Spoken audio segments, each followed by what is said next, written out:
on the 19th, I think. And hopefully we can bring the budget to the full board on the 19th for approval. We have to have a budget ready to submit, I think by the 29th or so. When is it, Renee?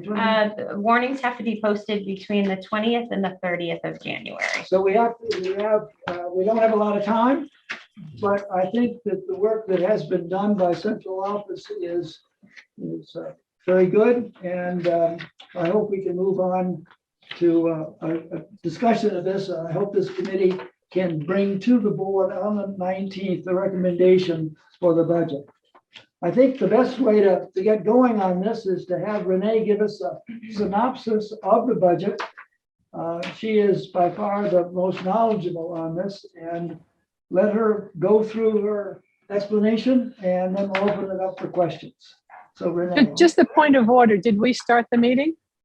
Yes. We'll call this meeting to order if you want. Okay, very good.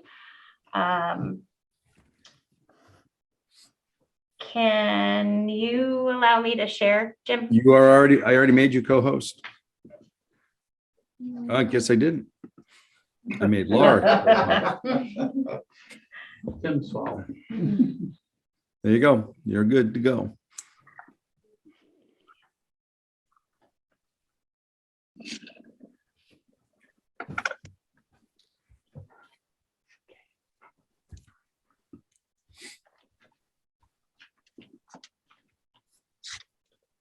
Okay. So what you have before you and what's actually, it's been posted on the website with the agenda. It was posted this afternoon. So those of you that are at home, if you have like two screens and you don't want to pull it up on your own, you can certainly do that. But in the packet, it's one PDF. And as I typically do, I have the budget broken down by category. And then right behind that is a narrative associated with that. And then the next set is the same budget, but just broken down by function or department. And then there's an associated narrative to go with that. The next section would be our estimated revenues. And then the final document in the packet is our estimated tax payments. This I must say is probably the most straightforward budget I've dealt with so far. So, and I know those of you like to just scroll right to the bottom and look at the impact, and it's not a decrease in total, but when we factor out the Southwest Tech, it is actually an overall decrease for operating Mount Anthony. So I think things are in really good shape, but we will go ahead and get started. So the first on the budget category, we have salaries. And this is essentially taking every salary. Oops, it's probably helpful if I'm on the right one here.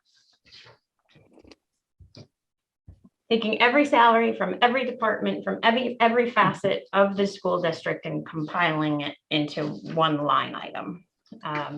So we know, at least for FY23, our collective bargaining units are set. We know what the salaries are going to be for those employees that we have. We know where they're going to, be moving on their salary grids. So those have been factored in. There were a couple of position changes that the board approved earlier this fiscal year. So those changes have been factored into the budget. And then there's a couple of requests at the high school level, one to reinstate 1.0 math teacher. And last year it was actually a reduction of 2.0 in the math department, but one got shifted to the middle school to a vacancy, and then one was shifted to another department. So that actually brought the FTE from 12 down to 10. So Tim is asked to bring that back up to 11.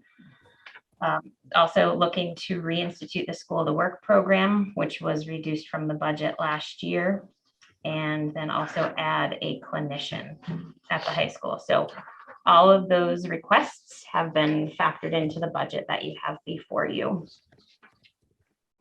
The next line is the benefits. So these benefits that are associated with all of the positions, that we have on staff. So some of the high points, those that opt for our health insurance coverage, as always, VI has premium increases. Most of our employees elect the gold CDHP or the silver CDHP.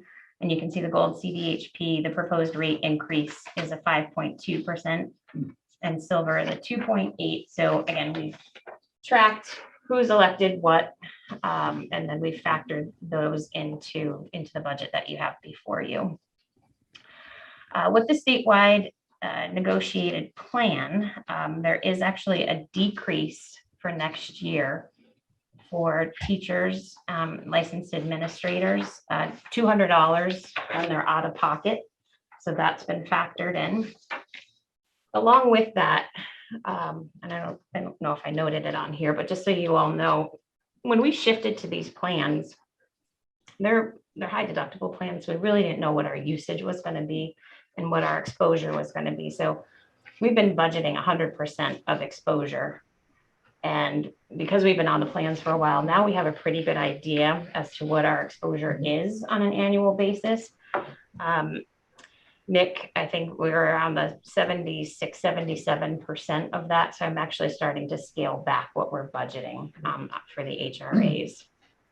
So we pulled 10% out of that. For those of you that aren't familiar with the insurance program, she's talking about the payback for out-of-pocket expenses. The amount that we have contractually agreed to. Another change on the statewide negotiation was those that are considered support staff will see an increase in their share of 1%. So therefore, there's a corresponding 1% decrease for the employer side. So those have been factored in here as well. We have been notified by the teacher retirement, the treasurer's office, that there will be an increase to the Vermont Municipal Employees Retirement System next year, 0.5%. So that's been factored in. Those teachers that are new to the Vermont teacher retirement system after July 1st, there's an assessment that the employer has to pay annually. And that's to help support the healthcare costs. That is increasing from $1,340 this year to $1,402 next year. So we have factored that change in. The dental rates we have received, those are locked in and those will remain the same for next year. And then the other changes in benefits is really, whatever we've seen. We have a lot of staffing changes. So a lot of what you're going to see going through here is really just tied to salaries and benefits. So contracted service is the next line, a small increase there for some direct instruction student support. And Ashley has advised that there's a rate increase for some game officials, I think $10 per game. So she factored that into her budget. So the next category is operations. And this really kind of encompasses everything to operate our buildings, right? So it's utilities, repairs, maintenance, the projects that Tony has planned for the buildings, our leases, and then anything from printing and telephones, all that stuff. So we pretty much level funded everything. I've worked with Tony over the past few weeks to kind of refine his plans for projects. We are going to try to get the roof done this summer. It did get pushed off yet again. The mold remediation really kind of threw a wrench in things for us. So we had to push that off. How about cost-wise? Seems how we're pushing it off. Is this going to add to the cost? We factored it in, assuming that because everything's gone up. Okay. Yep. A new clock and bell system. Sorry. We're just as a question, are we doing the roof in sections, or like if I remember correctly, there were sections done before? Are you trying to take pieces off, or are you doing? It's just the 84 wing. Okay.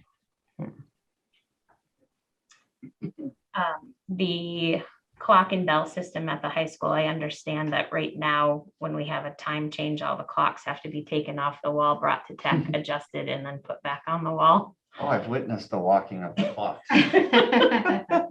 It's quite So throwback. time to get that fixed. Continued unit ventilator upgrades throughout the building. So we've, Paul started phasing those in years ago. Tony has identified 2 pods of restrooms to renovate. So it'll be 6 restrooms in total. So that's been factored in. The bleacher system in the gymnasium, there's some security or safety issues that he's concerned about there. He's been, has it inspected, but feels that it's time for that to be addressed. And then some sound systems at the middle school for the cafeteria and gymnasium. I know Tim Payne had been asking for that for years and always got pushed off as well, along with some lighting upgrades and some flashing roof repair for the skylights that are at the middle school. So those are really what's contributing to the increase you're seeing in that budget line there. The next item is transportation. And this is essentially your, field trips and athletics is involved there too. So we worked with Dufour on a contract extension. What's allowable within statute is as long as it doesn't exceed the NEAP index, which was identified to be 3.4% for next year. And we are still within the statutory limitation of not exceeding 30% of our original contract price. So When's our next time that we have to go out for bid for that? Is that the year after? we are in this would be year either 5 or 6, I that's think. right, we did retire. So as long as we don't exceed that 30%. So once we get close to that 30%, we absolutely have to go out. Okay, so we can just renew it as long as okay. As long as they agree to what our limit Okay, is. that's and fine. They have been, so that is that. The transportation to and from school, that cost is actually included in a different category. It's a little bit further down under assessments. If Renee, if other transportation is included in another line, then why isn't the athletic and activity transportation costs included in that budget line? So what you're seeing here in this transportation line is the cost that's budgeted locally in the MAU budget for things that are specific to MAU. So it's MAU field trips, it's MAU athletics. The transportation to and from school is a supervisory union cost. So that actually flows through and gets approved at the SU level and then Okay. assessed out to the member districts. I understand now. The next line is tuition. We do have a couple of students that are continuing in their placements out of district, but mainly what you're seeing there is the cost of Southwest Tech. And those are just estimates at this point. The Agency of Education hasn't finalized their 6th semester FTEs, so we don't have true numbers yet. We think we have a pretty good idea, but I think Brad James with the agency has been trying to confirm. There was one semester out of the 6 that seemed like it didn't update right in his data pull. So we might see a slight adjustment there, but in working with Becky at Southwest Tech, these are what we're thinking it's going to be pretty close. Supplies. Everything's been level funded, a couple of tweaks for athletics, and then for the alternative program. I think we've been pulling from other places, but we threw some money in there for the alt program. Equipment's level funded.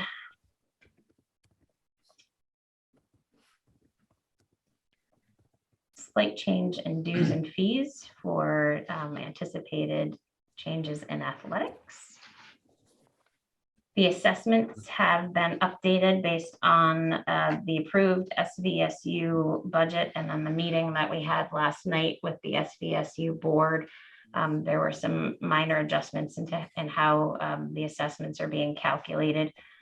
The biggest impact was at the early ed level, but North Bennington had petitioned the SU board to consider adjusting the way that they pay for administrative services.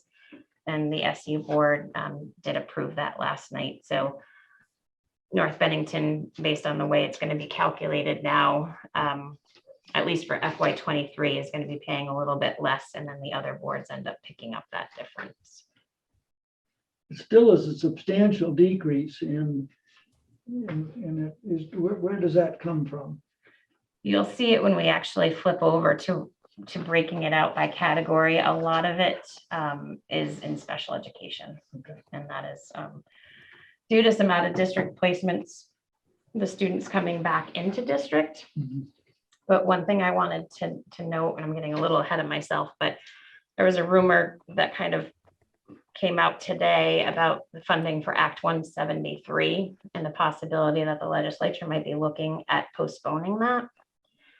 The only data that we've received from the Agency of Education at this point, because it's law and it's supposed to go into effect July 1, is the data or the revenue that we would be getting through Act 173. So at least for our SU, it's an increase based on that census model. And then the extraordinary cost is actually an increase too. So if the legislature pushes that off, this budget is blown. Hmm.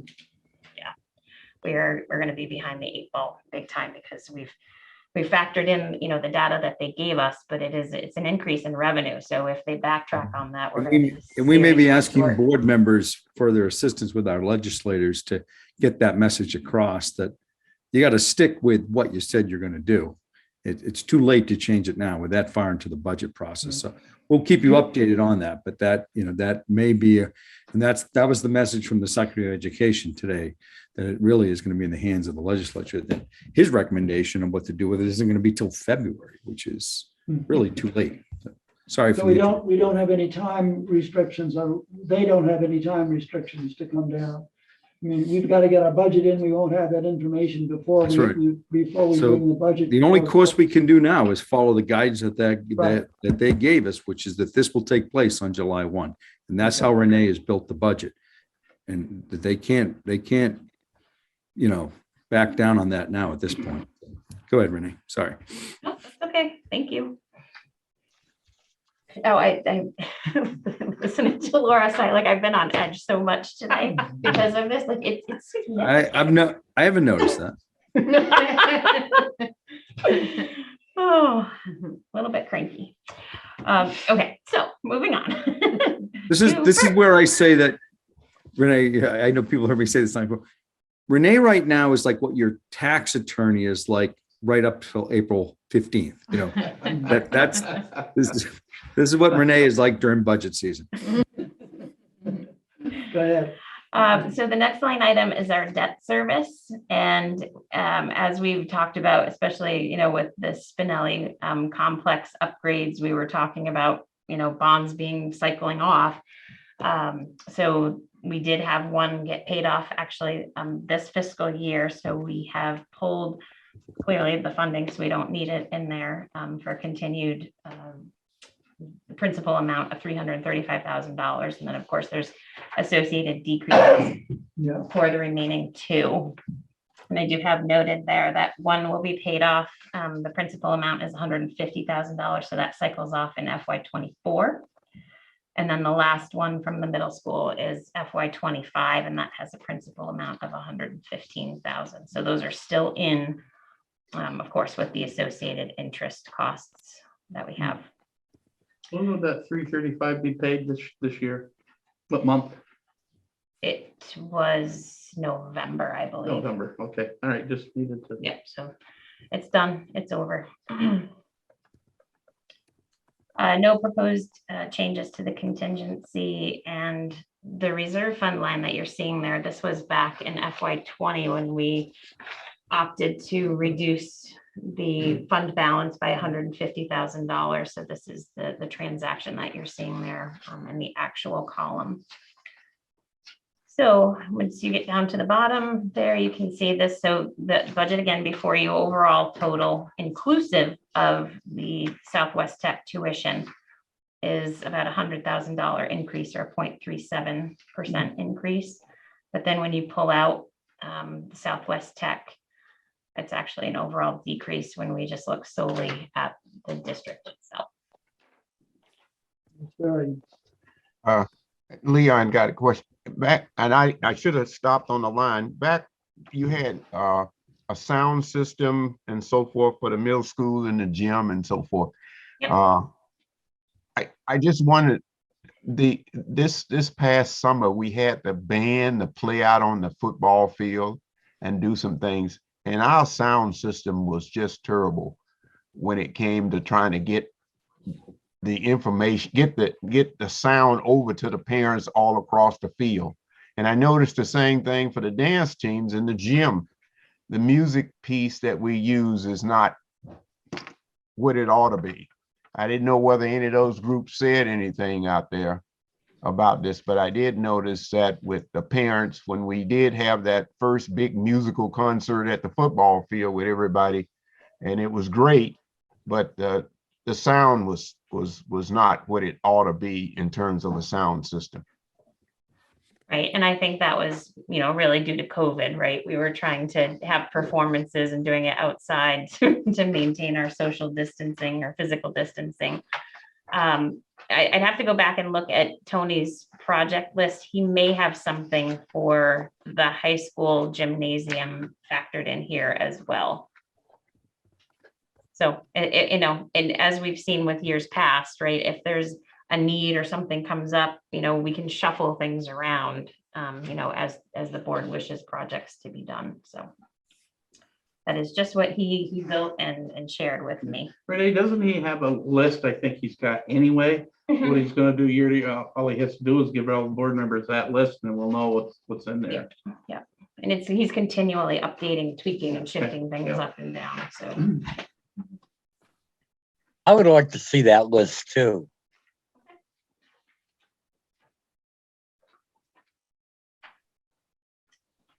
So if there are any questions, we can mosey on over to the next breakout. Again, and this is all the same information, but we just have it broken out by department. So we're taking all of those 10 to 12 categories there and smushing it down and then breaking it out by the functions or by the department. So does anybody have any questions about the three positions that we are in some cases we're instituting in the schools?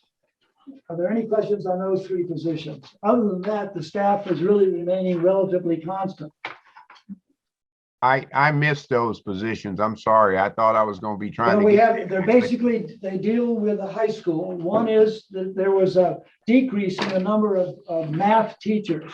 And Tim felt strongly that we needed to have a full staff in the math department. The other one of the other ones is the position, as I remember, Gail Payson used to have, which is school to work program, which is a program that is well documented in the literature that goes out to parents and things. And basically that enables kids to get some firsthand experience working in outside the school, in business, getting an idea of what it takes and what's involved in many different occupations. And the third one is a position that has to do with assisting with the general behavior. Tim, maybe you can explain it better than I can. It's a clinician, so it would be providing mental health services to students. There's, as you know, particularly with COVID and all the other things that have been taking place, that there has been a great deal of anxiety among the students. And it's the administration's strong feeling that we need supportive people to be able to give those kids the advice, attention, concern that they deserve. So those are the three positions that we're talking about. Okay, I understand the need for everything out there in terms of the school, the work, and assistance with the mental health services because of COVID and all that kind of stuff. I see the math department and I'm trying to think about what the structure is going to be there in terms of what needs to happen there. Is this an advanced math teacher? This is just what?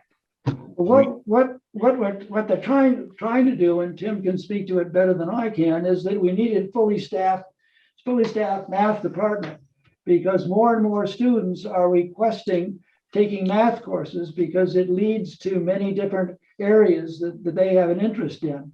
And presently we are short 2 people, as Renee explained earlier, and this will bring us back up to a level that that is certainly better than what it is now. Tim, do you want to enlarge on that? Sure. So Leon, as I was looking through the staffing numbers, there were cuts in the math department last year. And I'm advocating that there be the same number of math teachers as English teachers. Now, some folks would say, wait a minute, Tim, you got a 4-year English requirement. So you obviously need the English teachers to provide that. You only require 3 years of math. But in talking to the department, the head teacher is Scott Morse, what we find is that there's 2 things. Students are opting to take more math, so they sometimes opt to take an additional math class in their senior year. These are kids who might be going to college. They want to get a pre-calculus, they want to get a calculus, something like that to be prepared for college. But we also find that we need, on the other end of readiness, you got kids who are not quite ready for algebra.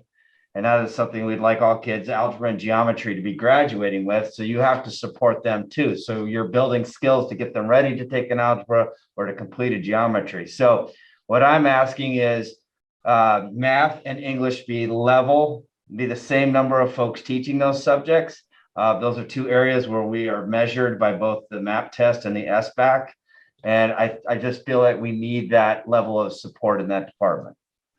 Teachers are there. I know that we're talking about increases, but like what is there was 12 FTEs last year. It was reduced to 10. Yeah. We transferred one of the teachers to the middle school. There was some movement within the system. Yeah. Very good.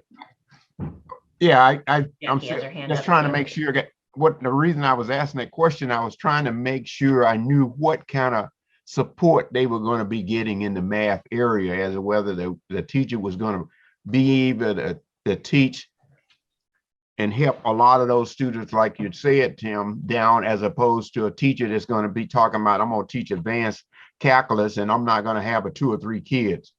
I'm not looking for that kind of stuff. And I agree that, and I'm hearing all of the students that I talked to from leaving here, that Mount Anthony need more math. They need math, them that are going on to a second educational level. And so I agree with putting people in there. I just want to make sure we're putting them in there the right way to get the right outcome. That's all. Okay. So, and I would support that draft pick, Leon, if a teacher who could teach, algebra foundational skills all the way up to calculus. I would say to the board that currently this year, we are not offering AP calculus at Mount Anthony because we weren't able to staff that. Between leave of absence and resignations, we didn't have that position to staff. I think we have a new hire coming on in the second semester, and I think we'll start moving in that direction. And we're very excited about the person that we're picking up. But I see the need throughout the range of pre-algebra all the way up to AP calculus. We have needs in every level. It would justify adding a math teacher back into the mix. Jackie has her. Okay, Jackie has her hand up. Jackie? Yes, I just have a question as to why the clinician is under the MAU instead of the SVSU.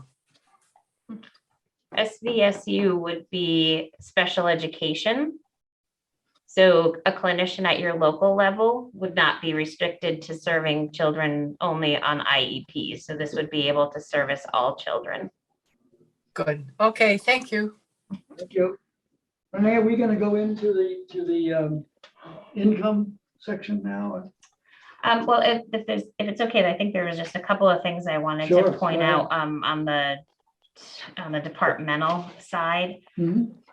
When you look at it this way, so first of all, the first line looks pretty scary, right? So direct instruction, a pretty big increase there. And I wanted to explain that what we've done at the middle school, because we have sixth grade, and that's still considered elementary through the eyes of the Agency of Education, we have those teachers actually built into departmental budgets. So they were, social studies and science. So we've actually pulled them out and moved their funding to just that line. So we're easier to identify who they are, what they're teaching. And sometimes their licensure is actually different too, to be teaching sixth grade. So that's part of what you're seeing there. And also along with the tuition and Southwest Tech tuition. Pretty much everything else an ELL. We do have an ELL at the SU level. We added a teacher into the budget based on some data that we have about incoming students that will need English learning, as their English will be their second language. So we've budgeted, and that was approved at the SU level. So the assessment has gone up, which is included in that line. Pretty much all of the other departmental lines are either, they've been removed from the budget. So what you're seeing is just leftover actual costs from prior years. They've been level funded, or they're just shifts in salaries and benefits. I don't think we see like really big changes until, again, foreign language, health. This is all just changes in staffing. There have been a lot of shuffling going on, new staff, people changing positions, people changing what they're teaching. Consumer science is one of those that was removed from the budget years ago. So next year we won't even see that on this report because we won't be looking back so far. So 110, when we get to 110.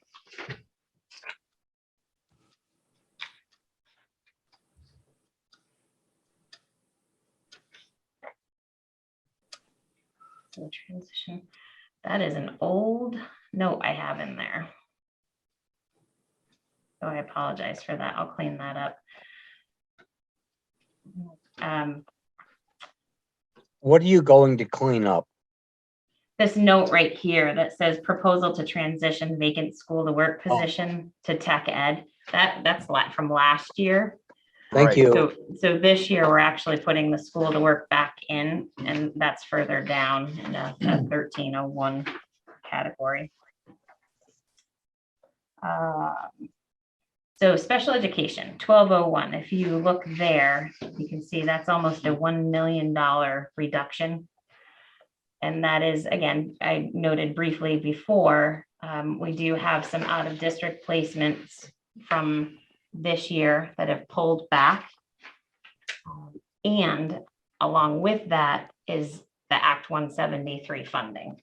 Mhm. So we're anticipating, based on the data that we got from the Agency of Education, additional revenue that we wouldn't have seen had the funding model stayed the same.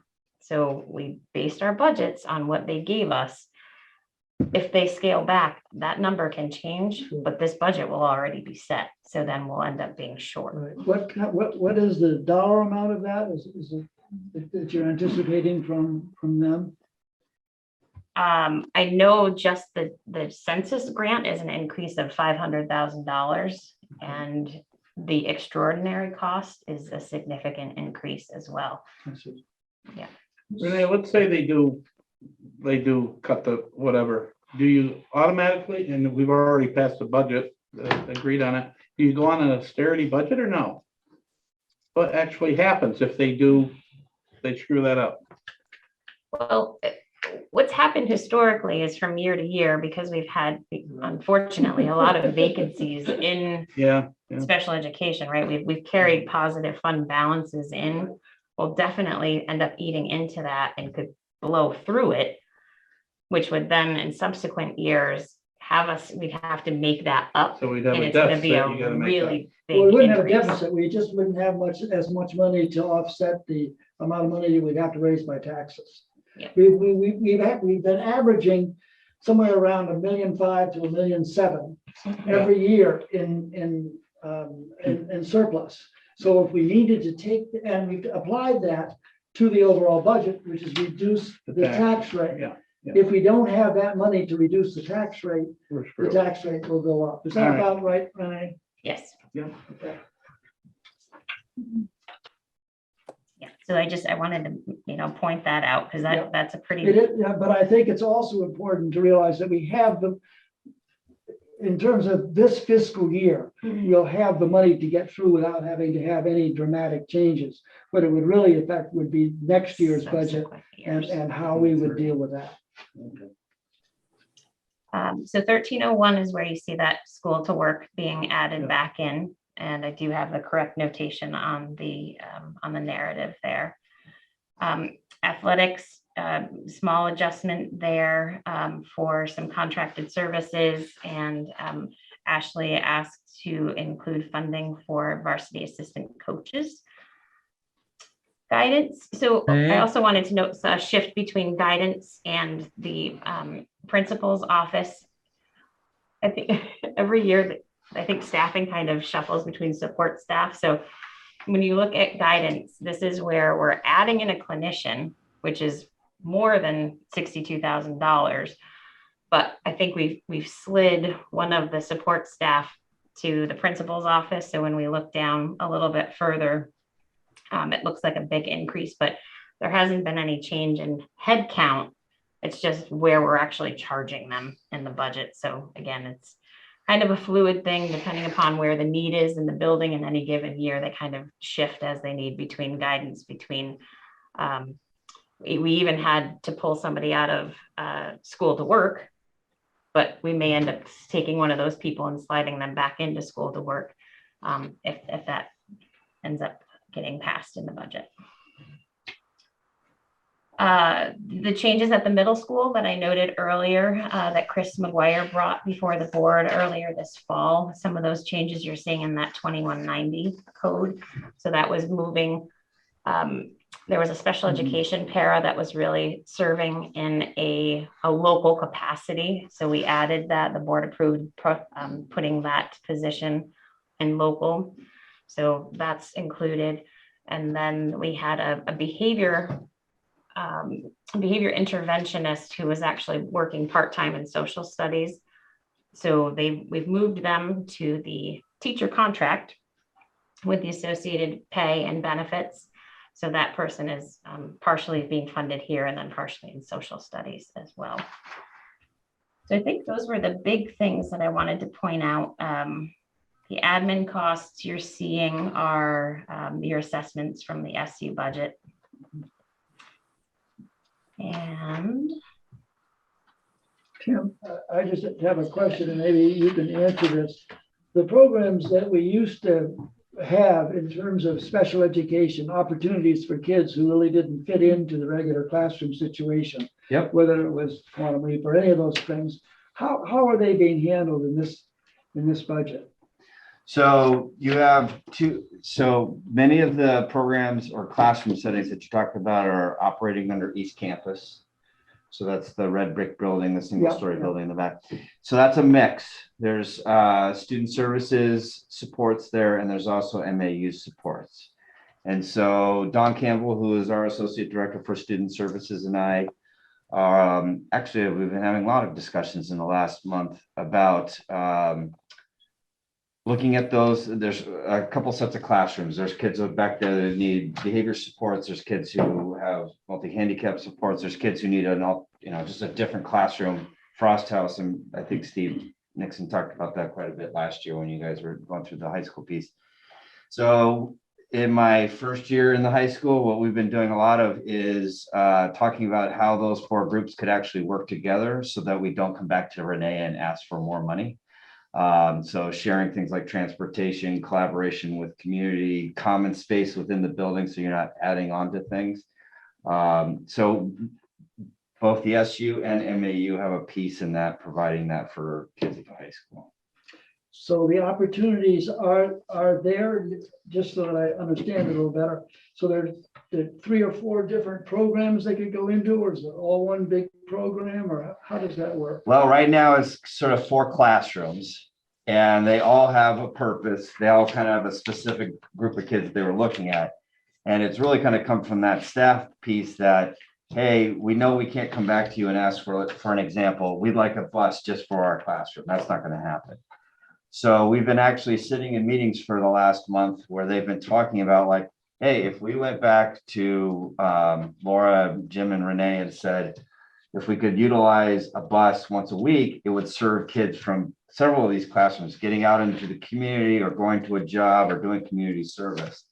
And that's really what they've been, their initial conversations. And again, this is teachers led, was transportation and some common space so that kids would actually be mixing. They were talking about mentoring and, peer-to-peer work and things like that. All of that's positive. But again, Dawn's sitting with me. She represents student services. I represent the MAU input of that, and we're just working together. But financially, we're both supporting that effort.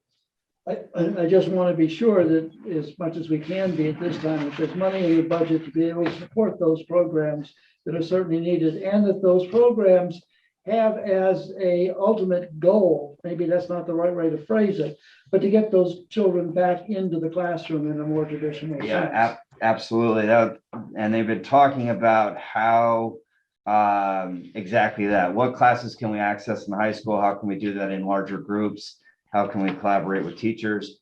The expense piece, to answer your question, staffing, I feel is sufficient. And Renee spoke to it very briefly at the beginning of her presentation. What we've tried to do to be cleaner and more transparent with the board is put things like, hey, if you replaced a refrigerator or you painted or you installed a toilet, that would actually have a line so that the board can see, oh, this is what we're spending in supplies and equipment and maintenance. Right now, we kind of pull that from a couple of different departments. All of that's legitimate, math, English, and science, but to be a little more clear for folks can see what we're actually putting into that facility. Well, I just want, you've really answered my question, but I just want to be sure that you realize that if your plans as they've developed need extra support, I certainly would encourage you to come back to the board. If you needed, all of a sudden decided you needed a bus, I can't think of Sure. anything specific. Understood. But a budget is a guideline.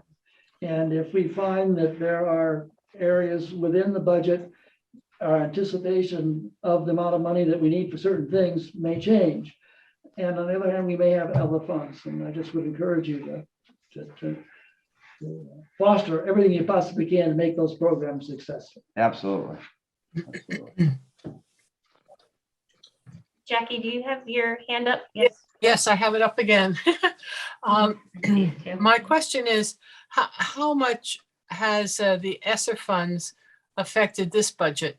In other words, were you able to get more counselors, or, for instance, the clinician, could that have been taken care of with the ESSER funds, or that type of thing?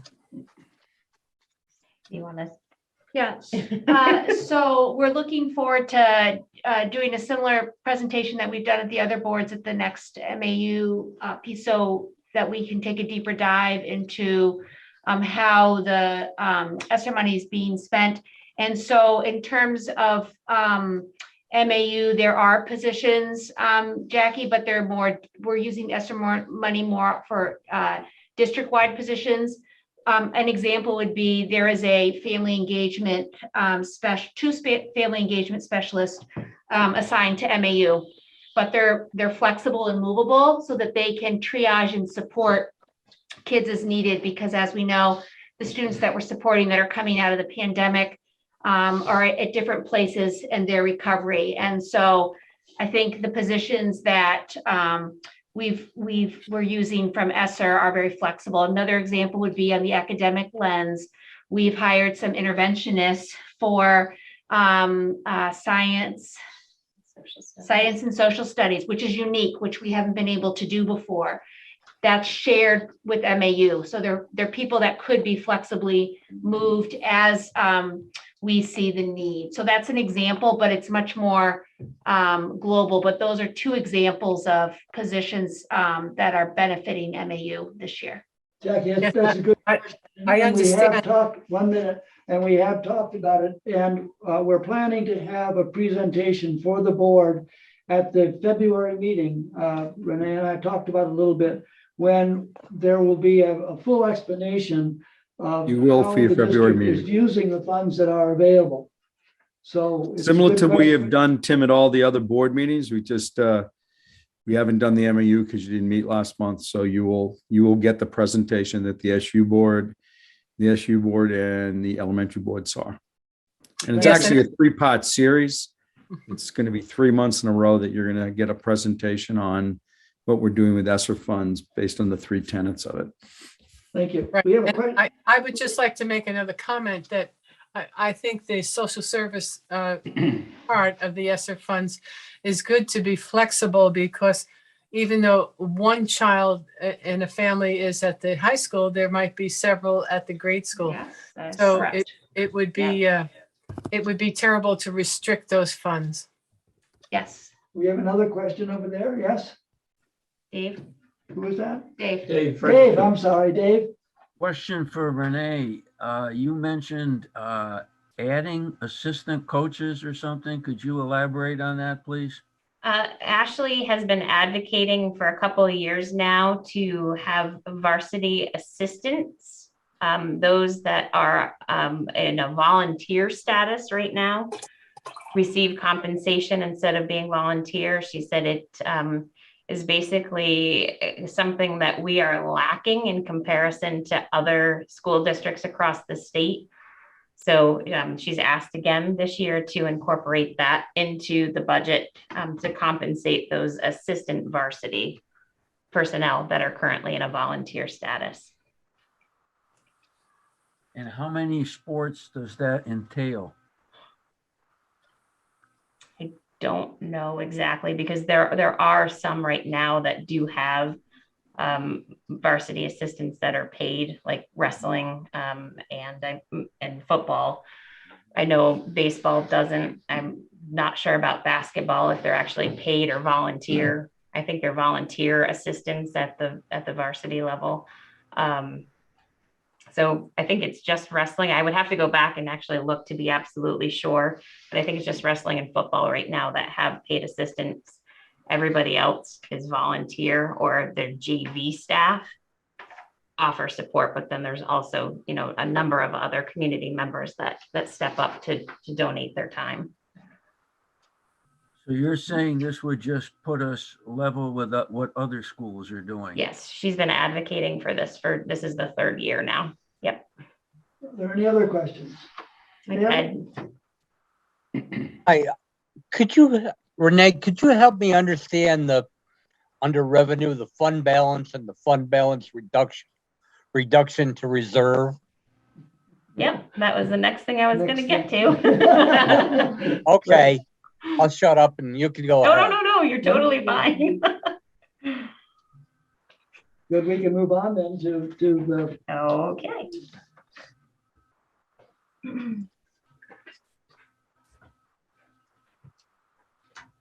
Laura, can you adjust that?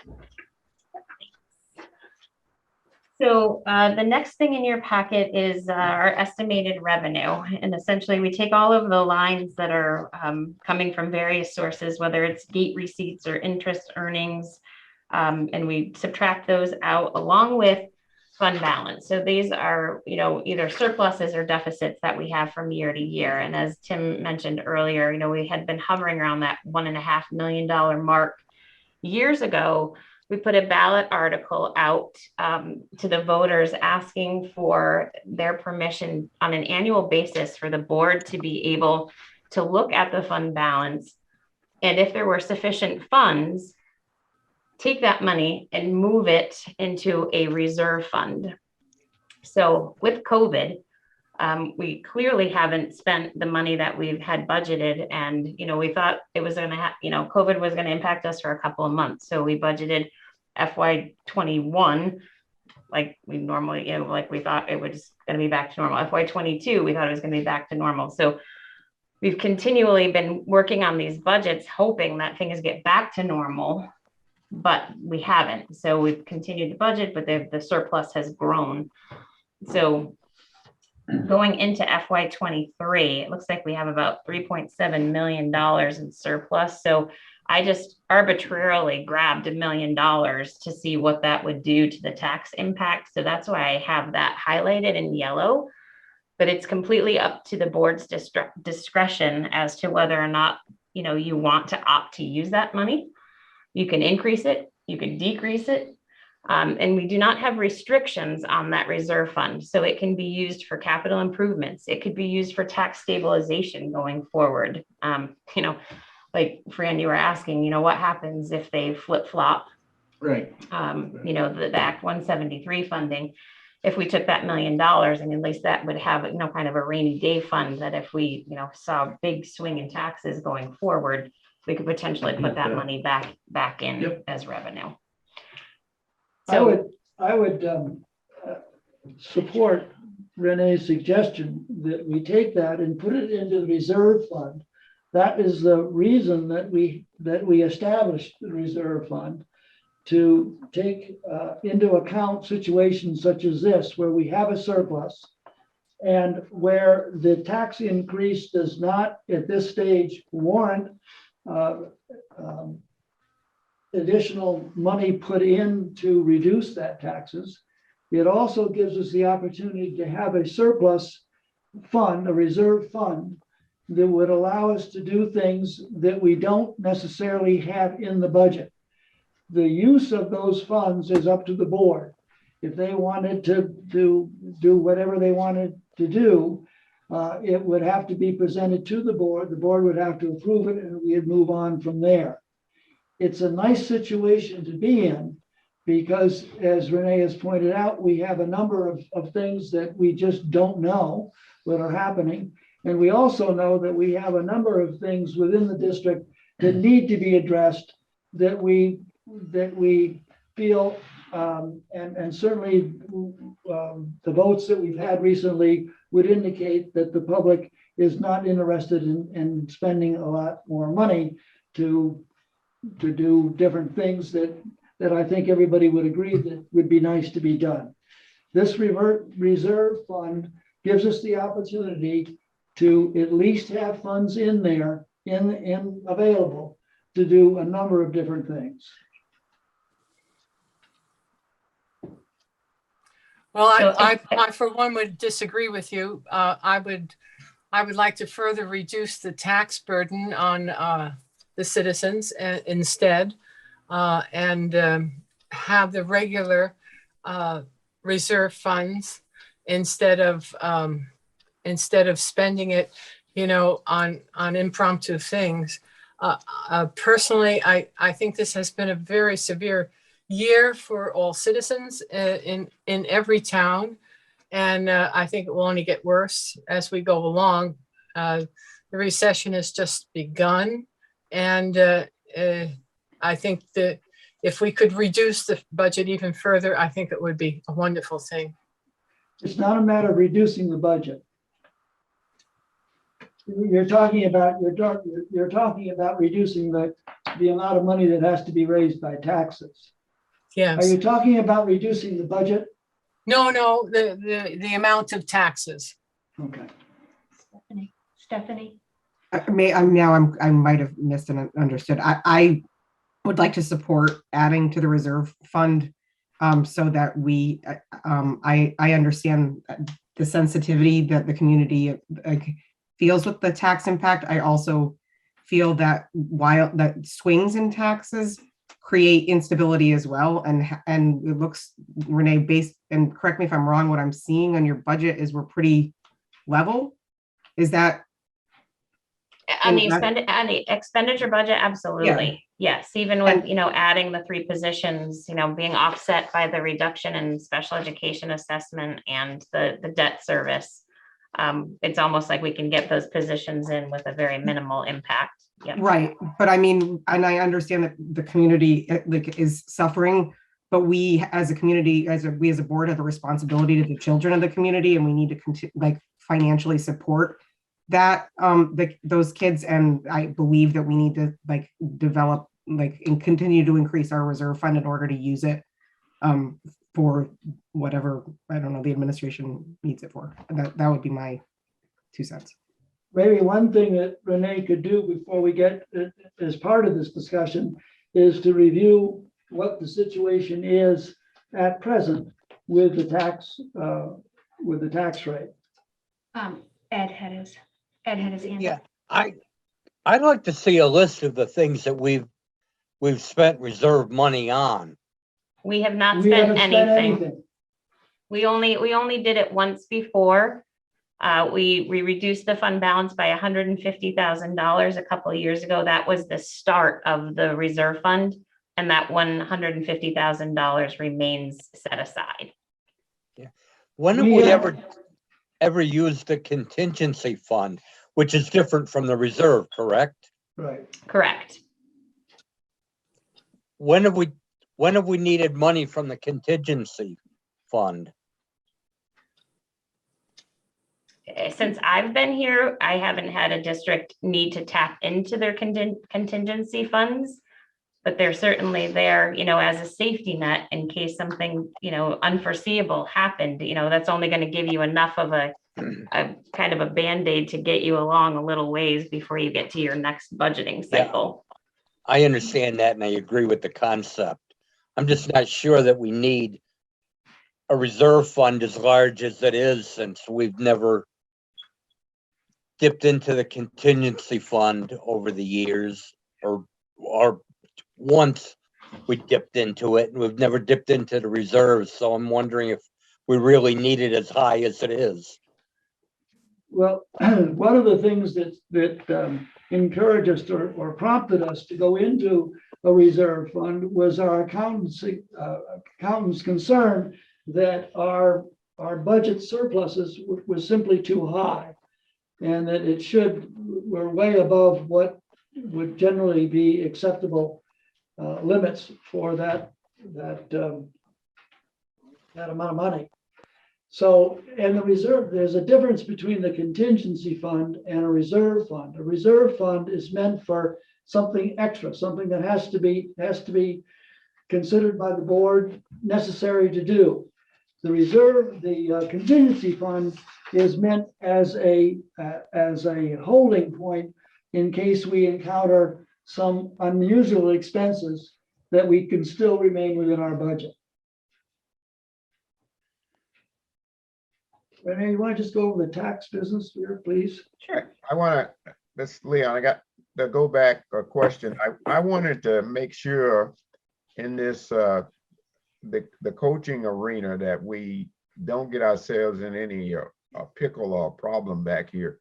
I thought we had a particular grid line or skit that you, Tim, had went over and made sure we set, and that's Holbrook, since we got more than one Tim in here, that with a group to make sure that we had adequate money for those positions, and that we looked at clubs and activities and all that kind of stuff. And so if we're starting to want to say, well, we're going to add more money, more position pay for assistance in this group, I want to make sure that we're not excluding others where we're going to get ourselves into a problem and that number become a full-blown thing out, or we get a get the association to start hollering about mistreatment of one group versus another group because of what we need in terms of payout, or who we're paying to help versus another group along that line. So I would like to see that breakout for that in terms of the finances in that area before we before I go ahead and agree on all of the increases or the changes for that in that line item. Okay, thank you. We'll see if we can get that for you, Leon. I'm not sure which of those assistant coaches that have been recommended. It's just at the varsity level. Just at the And she feels very strongly that to maintain a competitive advantage and to make sure that we have staff that are engaged and committed to the student athletes. And again, be competitive with other school districts among the state, that this, Right, I she feels strongly understand. for it. Yep. I understand that, but I'm saying when we looked at that thing before, I thought that not only that we're saying, well, we got varsity cheerleaders, we got other heads of things out here that we may not be paying assistance on. And I'm saying we need to look at that program. That's all I'm saying. Let's look at it and understand what it is before we say we want to go and do it, and make sure we're doing it equitably. That's good. That's a good point, Leon. And I think that we'll ask her to review that. She is responsible for not only athletics, but also the activities. So she'll have a good idea of what should be done and the best way to do it. But I think it's a good point. It should be reviewed, and we'll certainly ask her to supply some more information by our next board meeting. Renee, you want to go over those Okay. taxes? So just one thing before I jump over, as you recall from year to year, I'm always asking, we can't just look at, the expenditure budget, but that is essentially what this board is going to have to approve, is the expenditure budget, and that's what we put before the voters. But really what drives our tax rate is our demand on the education fund. So that's what we have highlighted right here in blue, the general state support grant. So as you can see with, again, I just arbitrarily grabbed that $1 million as a reduction to the fund balance to go into a reserve that still is going to decrease our demand on the education fund by over 2%. So by doing that, if we take a look, and I apologize, I know this is a lot of numbers, especially those of you who sat through the SVSU meeting last night with all of the numbers. So when we look at the tax rate calculations, and these are only estimates at this point, we can never tell you for sure what the actual tax rate is going to be, because number one, the equalized pupils figure, even though by statute it's supposed to be locked in place, the data collection system at the agency tends to be error prone, so they end up revising student data. So equalized pupils sometimes goes through several revisions even after we vote on the budgets. So I've included what we currently have for equalized pupils. So those are the figures that you're seeing up here, and we break out by township.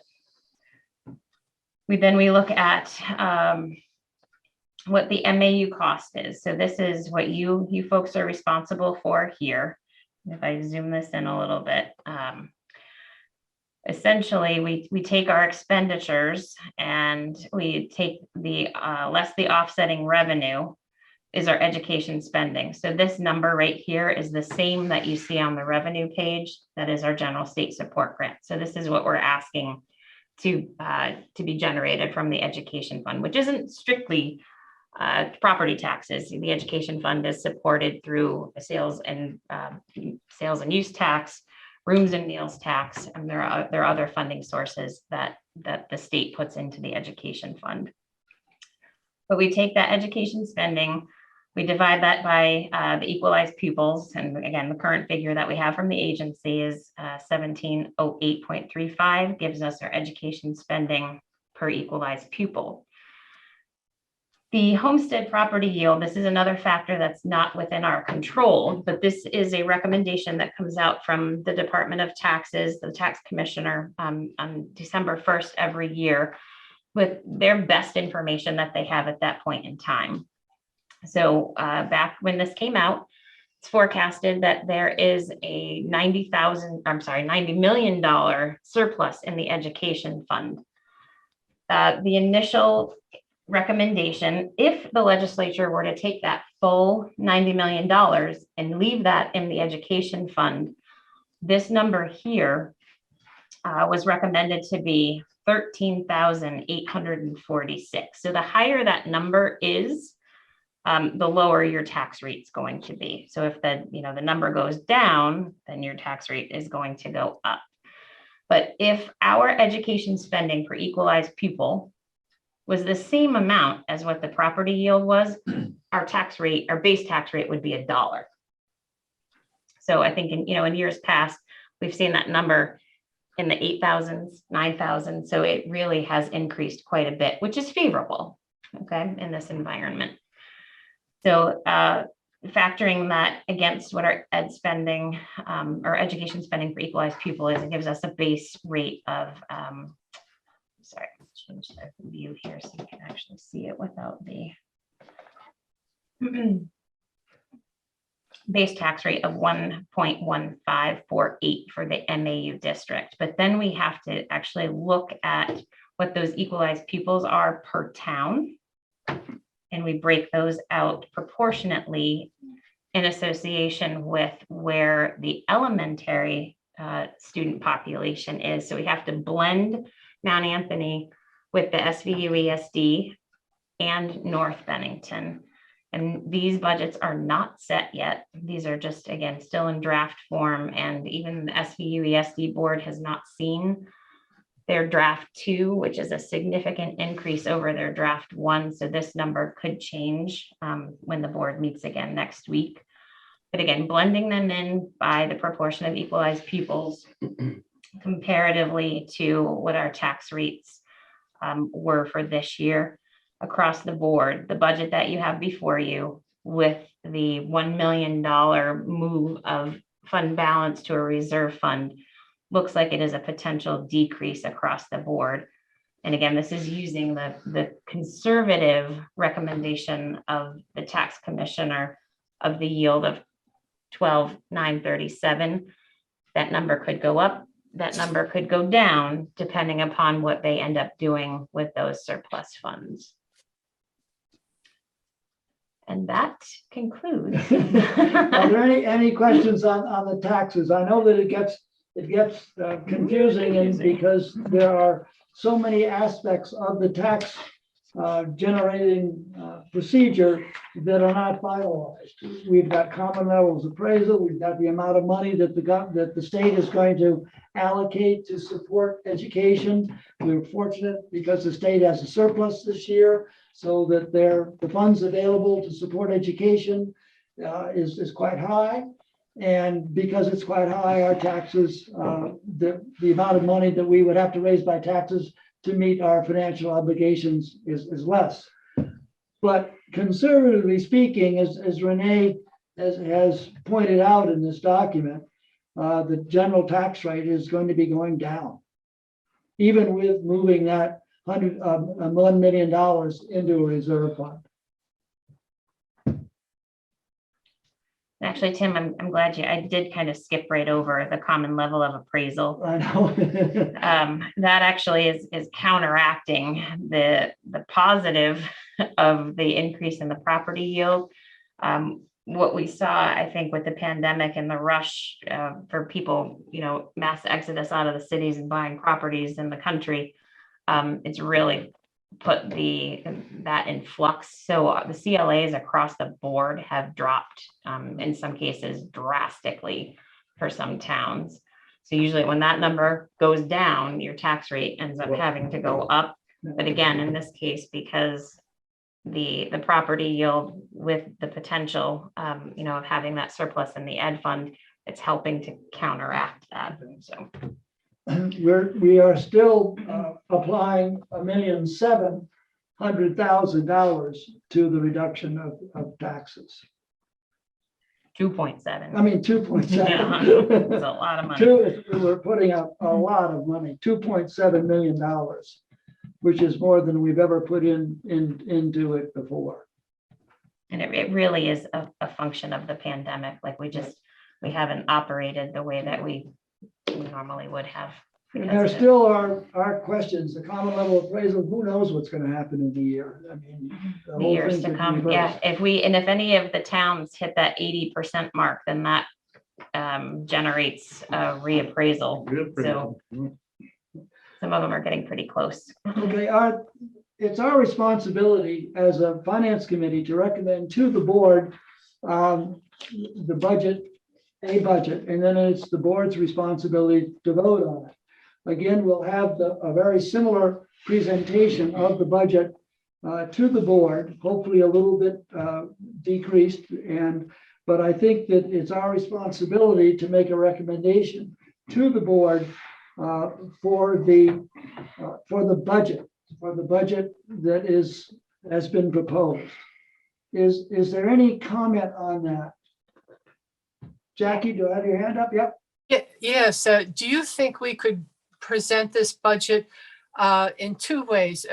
One as it is right now, and then one without adding to the reserve funds? You can do anything. Yeah. Absolutely. But the problem, like with me doing that, I mean, I could run it right now, Jackie, but the problem is the tax rate is so heavily reliant on our partners at the elementary level. And right now, the budget that you have before you is a real minimal increase for Mount Anthony, but at the elementary level, the SVU ESD right now is looking at over a $2 million increase. So that's over 8%. And that board may make changes, which will help drive the cost, I would assume, down, not necessarily up, but if they leave it as is, then yeah. Well, and that's there's more exactly moving why, parts. when they all get blended together, that's exactly why I'd like to see a different, a reduction in the tax rate. I mean, you look down here at the bottom and the increase, decrease, they're all decreased, but you have Bennington at 007, you have Pownell at 02, Shaftesbury is 004, Woodford is 1031, and North Bennington is 07, and Shaftesbury is 09. So when you look at those, you say, well, if we didn't put this money into the reserve fund, what would that number be? And it's just to present two of them. That's all I'm asking.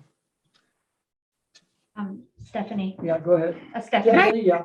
I guess I have a two-part question. If we chose to put it in the reserve in the future, would the board have the ability to pull it out to offset future taxes if that's what they needed in a year? Yes, Absolutely, yeah. absolutely would. The That board might- would have- Oh, go ahead. Sorry. So we have the right to do that, correct? Yes, we have, the way that we presented the, what's the word, to the voters to approve, which they did approve. Yeah. On that warning, I'm not sure what the term is, the discretion of the use of those funds was directly up to the board. So if they wanted to use it to whatever it would be, they could use it for whatever it would be. Okay, so Yes. then my other question is that, or I guess it's more of a statement. Jackie, I understand your desire to assist in managing the tax burden on our on our community. But I feel like as a board member, it's where I'm focusing on the responsibility of my responsibility to MAU, and that putting this money aside, and maybe either for a future year to offset future increases, our tax burden in the future year, or not cause a giant swing in a future year, makes this, is important. I feel like this is an important. Well, maybe we should just split the differences then, instead of, having that much put half of that much in, or something like that. Probably doesn't have as much of an impact as you might be thinking. So I took the $1 million out, and you can see what the variation is. It's 2 cents. Well, actually, 3 cents. it's significant. I mean, I'm just looking at Bennington. cents. Bennington here is 0071, and now you have it Right. at 0381. And so that is a significant reduction.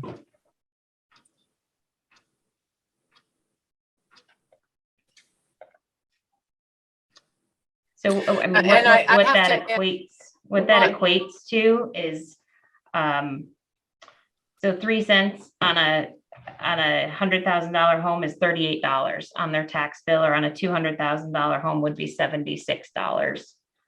On a $300,000 home, $114. I mean, clearly, when you're like in Woodford, it's over $100 even at the $100,000 property value, but just to, to put some relevancy to it.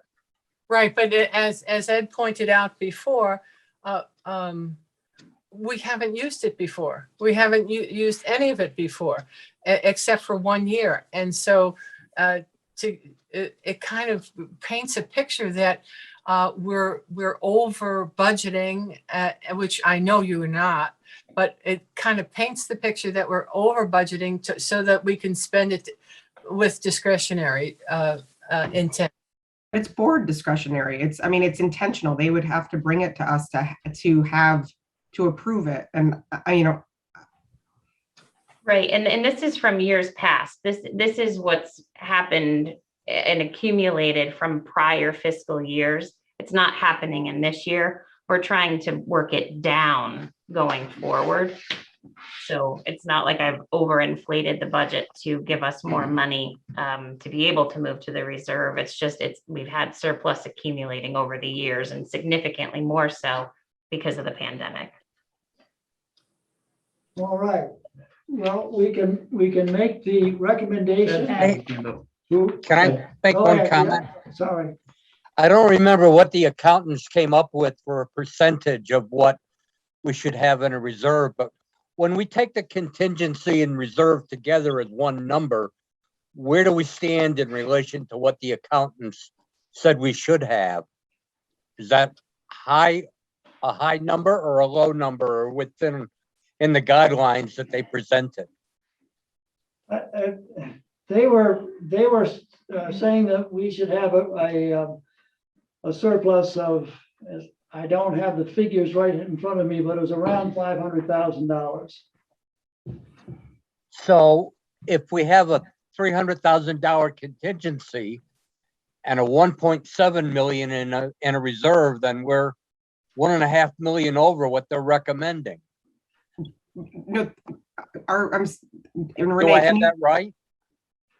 Yeah, we don't have 1.7 in a contingency. The only thing that we have in a reserve right now is $150,000. That's all there is in the reserve fund. What's in your budget, and what's always in your budget from year to year, is that contingency is kind of that safety net of the $300,000. That is certainly within your discretion, because it is in the expenditure budget if you wanted to adjust that. But again, the suggested reduction to the reserve fund is nothing that we can actually change at this point. It's already happened. It's accumulated from years and years of rolling over, and it's just accumulated much more quickly because of the larger surpluses the past 2 years. All right. We have a couple. Yeah, If I may. yeah, sure. We talked about adding to the math programs, people.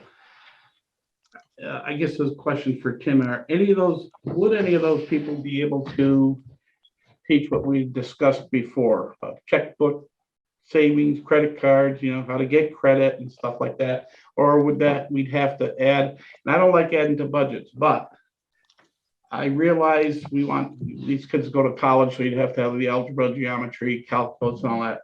What about the kids that aren't going to go to college? My point being is, what do we just throw them away, or are we going to, help them? Yeah. I think we need to help them. If that means putting, and I know you said it's not a requirement of the state, I get that, but I think it should be, How do we go about that? Or can we add a position this coming? I don't know. I'm just Yeah. throwing it out there. So the short answer is yes.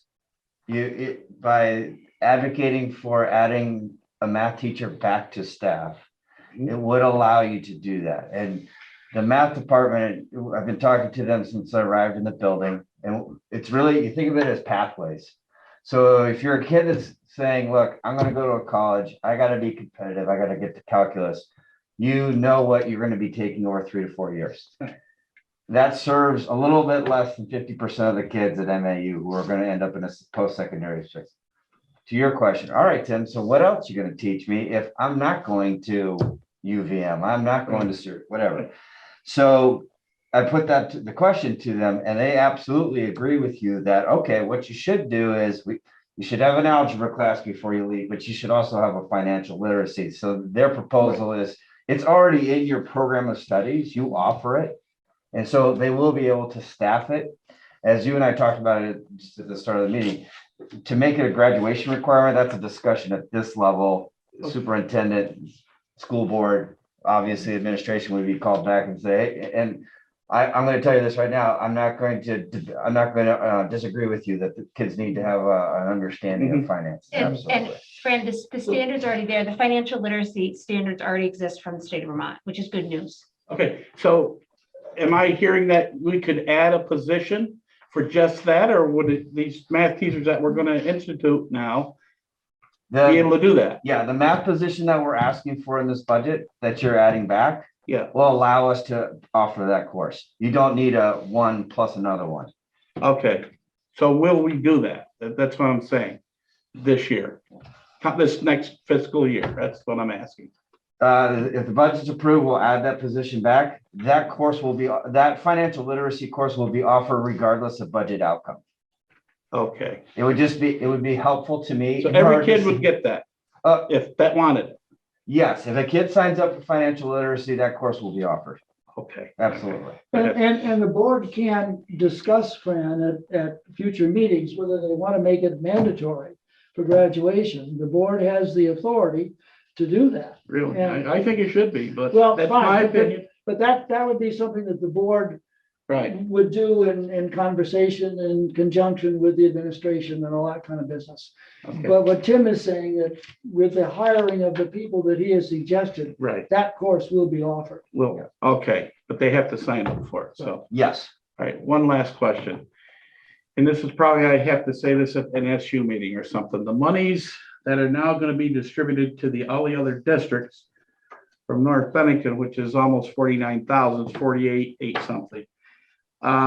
Is there anywhere in the budget that will take that off, the burden off the elementary schools? Because all the elementary schools have to, and I look at it as, and I didn't say it the other night because I didn't want to get an argument with anybody. I don't want to pay to help North Bennington stay open. I think they wanted to go independent, that's fine. But within independency, you got financial woes and this and that, and I don't think all the other districts should be paying that difference. That really is something that should be an SVSU. That's why I just asked it. Well, it should be an SVSU. That's not really in our preference. Whether I agree with you or not. I think That's where it should be. Yeah. Should be discussed. So, but they've already passed to Well, bring. no, they haven't. They did it last night. They did. I don't. Yeah, I didn't vote for it, but that's obviously. Because, all right, let's move on. Is there anybody that has any objection to recommending to the board at our next meeting the adoption of the budget? That's the budget. That doesn't necessarily mean that the moving that money into the reserve fund. If not, then we make that record. We can discuss at the meeting whether to move that $1 million of that 3,000,007 or whatever it is to the reserve, taking $1 million and moving it to the reserve fund for future use, as the board implies. Is everybody comfortable with that recommendation?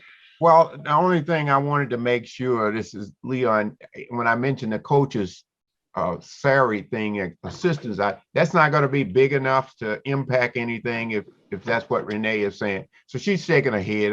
Okay, I'm No, I'm on it's- board. Go ahead. It's $50,000. It's not gonna move the needle hardly at all on this budget. But I think you've got a good point, Leon, and I think that, I think Ashley will definitely, you know. Ashley will be there and can expand on that a little bit at our meeting. Okay, are there any other issues that should be brought before this committee? Move adjournment. If not, I'll entertain a motion to adjourn. Just moved it. Do you have a second? I'll second. Second All those in favor? Aye. See you on, Well, we see you first. I know.